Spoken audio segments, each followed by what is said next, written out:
Now to news from the other war, the war in Ukraine. There have been some new developments there. The US has made new allegations against Russia.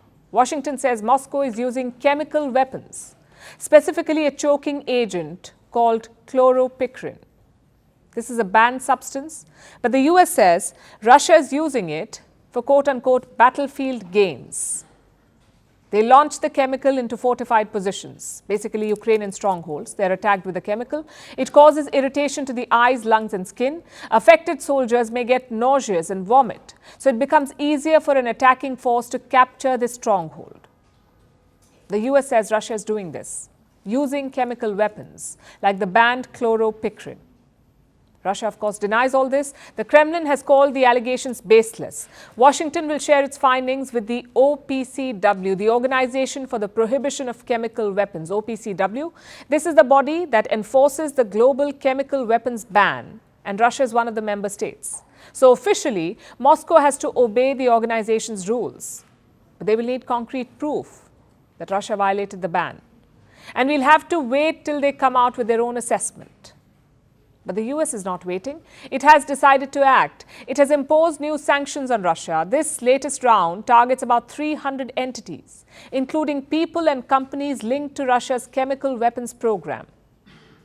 And that's not all. The US has also taken a shot at China, at Chinese companies that help Russia evade sanctions. About 20 Chinese firms have been targeted by America, plus sanctions have been imposed on others. Firms based in Azerbaijan, Turkey, the UAE, Slovakia and Belgium, all accused of helping Russia evade sanctions. So the US is trying to stop the leaks. But will it work? Will this finally slow Moscow down? Because Russia shows no signs of stopping for anything. They've been relentless in their assault. They're making inroads, pushing back the Ukrainian forces.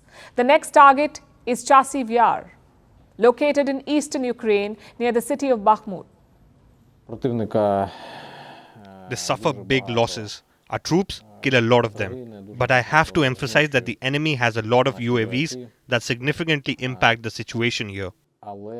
I hope we receive artillery shells soon. This can really change the situation.